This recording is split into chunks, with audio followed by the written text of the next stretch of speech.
In the year 50 BC, the Romans took all over the continent except a small village of Gaulish warriors because of their unbeatable strength.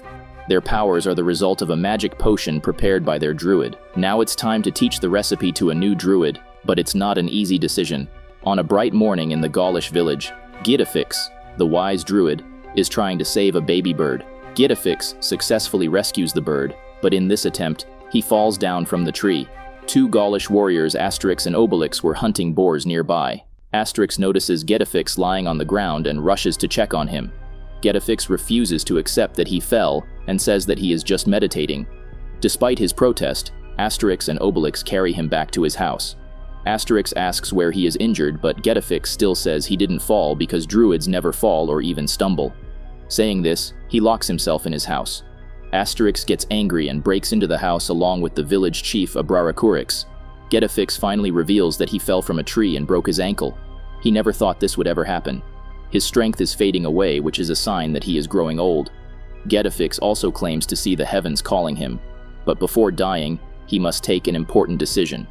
The strength of the Gauls comes from the magic potion, but only Gittafix knows it. He must choose a young druid to teach the recipe. Astérix leaves the house in anger as he believes it's risky to entrust a young druid with such a big task. Gittafix secretly hears what Astérix said and advises him to understand how crucial it is. The village is always defending themselves against the Romans, and if their strength disappears, they will lose this war. Gittafix can't risk the safety of the village and must think practically. The news is spread all around the village, and the warriors give best wishes to Gittafix for this mission for choosing the right druid. Astérix and Obelix accompany Gittafix to reach the Carnutes forest, where he can meet other experienced druids to discuss this matter. However, non-druids aren't allowed in this forest. With his injury, it's not easy for Gittafix to walk by himself, but there's no other option. Suddenly, a little girl named Pectin jumps out of their luggage. She is one of Gittafix's students who loves doing magic. Astérix starts scolding Obelix for bringing a kid without telling him, but Gittafix shuts them down. The other druids may allow a kid to accompany Gittafix, and Pectin can also help him walk. Pectin uses the tires from her toy to drag Gittafix's chair in the forest. However, Gittafix advises Pectin to pretend to be a boy, as all druids are male and don't like women to join them. They reach the center of the forest, and Gittafix does a special move on a stone to open a secret gate. They both fall down and reach a mysterious cave where the Grand Council of Druids is held. Several other old druids welcome Gittafix and ask what's the emergency. Gittafix had sent a message to them through boars, but one boar reached the wrong address, and the druids didn't get the full message. Gittafix tells them again about his difficulty in finding a successor and requests their help. He wants the list of the young druids in the village with a good reputation. The council has made crib notes about all the young druids and brought them out to choose the best candidates. One of the old druids pulls out the best one, but before he can pass the note to Gittafix, an uninvited guest joins the meeting. It's a creepy-looking guy named Sulfurix, who got the information from the lost boar. He wants to volunteer to be the successor, but all the druids are against this as Sulfurix was banished by the council years ago. Hearing this, Sulfurix says that he is much more intelligent than Gittafix. If they had listened to him, the druids could have ruled all over the Roman Empire, but they decided to use their powers to protect a small village of warriors. Sulfurix proceeds to check the crib notes and burns the note of the best candidate. Then he turns back to bully Gittafix. Fortunately, Pectin sneaked out to bring Astérix and Obelix for help. Seeing them, Sulfurix runs away to the forest. The warriors follow him but fail to capture him in time. Meanwhile, at the council, Pectin asks who Sulfurix is. The old druids tell her the whole story. In their youth, Gittafix and Sulfurix used to be the best druids in the world. They were always together, working restlessly on inventing new techniques. One day at the grand tournament of the druids, Sulfurix presented his flame powder while Gittafix showed a magic that was so beautiful to watch that everyone dropped their jaws. However, Gittafix's magic had no practical use, so the judges choose Sulfurix as the winner. But with passing time, Sulfurix's magic became less and less useful, while the magic potion made by Gittafix turned him into everyone's favorite druid. Sulfurix got jealous and started practicing forbidden dark magic, and he disappeared in the woods. Once the story ends, Gittafix returns to the village with his team and travels several miles to find the best successor. He tests many candidates, but all of them are too inexperienced and unworthy. When Overpowered gets to know about this competition, he follows Gittafix with all the other male Gaul warriors to help in choosing the best candidate. This report also reaches the Roman palace, and their leader Caesar orders to attack the village as it will be weaker with only the female warriors left. Suddenly, someone comes to meet Caesar, and it's no other than the evil Sulfurix. He offers to provide Caesar with the magic potion, and in return he wants the Carnutes forest once Caesar invades Gaul. Caesar agrees to the deal and offers any help he can provide. Sulfurix asks for a vehicle to reach the mountaintop. He had secretly kept the crib note of the most talented candidate, Teleferix. Sulfurix befriends him to use the innocent boy to get the recipe of the magic potion. Meanwhile, the Roman guards are continuously attacking the village and getting beaten by the powerful female warriors. They still keep attacking, so the warriors run out of the magic potion, and the village can be invaded in the absence of the druid. For the next few days, the same events keep on repeating. Getafix is traveling around to find his successor, but none of the candidates are worthy enough.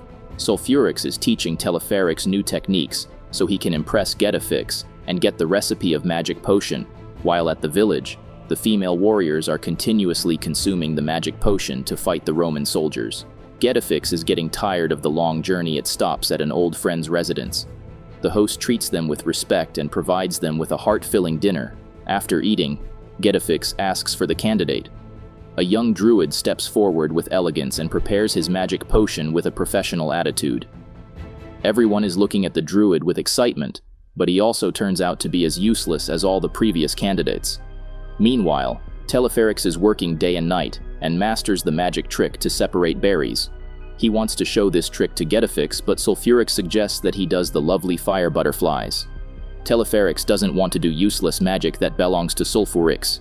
He wants to show his original strength to Getafix. This makes Sulfurix angry, and he leaves while saying that Teleferix will not be able to get selected with his stupid berries trick. Meanwhile, Getafix meets the last candidate who shows the magic to multiply breads. That's not too much, but Getafix thinks it's the best so far and just needs a little training. Suddenly, a man appears on the top of a cliff and makes a prophecy about a young druid living in the mountains. Actually, it's a Roman senator who is doing as Sulfurix told him to. Getafix falls for the trick and agrees to meet this hidden druid. Hearing this, Astérix runs out of patience. They have been traveling with crib notes for weeks, but all they get to see is his stupid tricks performed by inexperienced druids, and now they are going to believe a random prophecy. Astérix tells Getafix to stop being so dramatic. Just because he stumbled once doesn't mean that he is dying any soon. He should give up the search and return to their village. When Getafix doesn't agree, Astérix leaves by himself. On his way, he sees Sulfurix talking with the Roman senator about their plan. Before Astérix can return to tell others about this matter, the Roman guards capture him and tie him to a forest tree. Back at the village, the warriors have run out of potion and can't defend themselves anymore. The Roman army has realized this and prepares to invade the village. Unaware of what's happening to their village, Getafix and the warriors climb up the mountains to meet Teleferix. The young druid prepares to show his berries separating trick, but then he remembers, but Sulfurix said. He immediately grabs the pot and starts making a unique potion. After a while, numerous glowing butterflies spread around the warriors. Getafix is impressed and chooses Teleferix as his successor. Now they must head to the Carnutes forest, where Teleferix will officially get the recipe of the magic potion under a rare lunar arrangement. Before they can reach the forest, Sulfurix gets there and accidentally drops a fire spark in the forest, which burns down everything. He panics at first, but then he realizes that it actually gets in his favor. The Druid Council will burn down with the forest, and there will be less people to stop Sulfurix. Later that night, Getafix and others reach the Carnutes forest, but nothing is left there. As the lunar arrangement will appear any moment, Getafix decides to continue the ritual of passing down the recipe. He tells the whole process to Teleferix, and they return to the village with their warriors. However, the village is completely destroyed by the Roman army. Getafix asks Obelix to take out the ingredients to make the magic potion, but all the ingredients are stolen by Sulfurix. Getafix rushes to his house to prepare the potion while the warriors follow him to save their families. Only Teleferix and Pectin are left behind. Suddenly, Sulfurix appears with the ingredients and asks Teleferix to make the magic potion. Pectin stops him, but Teleferix trusts Sulfurix and makes the potion. However, one key ingredient is missing. Getafix didn't tell Teleferix about it. Sulfurix gets angry and starts putting random ingredients in the potion. It becomes a weird dark liquid, but Sulfurix drinks it anyway. He immediately gains an immense amount of power and proceeds to destroy the village.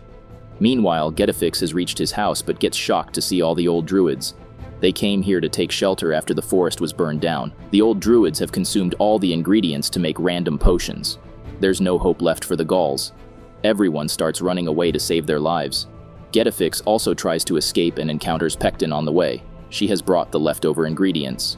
Getaflix tells her that she has seen how Teleferix prepared the magic potion and must copy that, and also add the key ingredient, which is a drop of the last batch. Getsfix kept it saved in the handle of his sickle, which he always carried around. After instructing the little girl, Getafix faces Sulfurix all alone. He was about to get killed, but Astérix and Obelix reach there to save him. Meanwhile, Pectin prepares the magic potion perfectly and feeds all the warriors. They start jumping on the battlefield to fight. Sulfurix gets defeated, but he falls down on another potion made by an old druid. It turns Sulfurix into a giant fire monster. The Gaul warriors and the Roman soldiers join hands to fight the monster, but it seems unbeatable. Getafix has been saving an old magic for a long time, but he was too afraid to try a new thing. This is the time now. He opens his necklace to blow a magic powder on everyone. With this magic, Getafix can control anyone's body movement. He gathers all the soldiers and warriors and stacks them to make a huge soldier. It kicks Sulfurix so hard that the evil guy flies away to space. Once everyone gets recovered, Getafix sends Teleferix back to the mountains to study harder. Meanwhile, Pectin is confused why she can't get the magic potion recipe out of her mind. Getafix advises her not to worry so much, but he keeps it a secret that he has chosen Pectin as next successor. She's going to be the first female druid. Never judge someone by their appearance. Often the most naive-looking person could be hiding the power to save a whole kingdom. They just need a chance.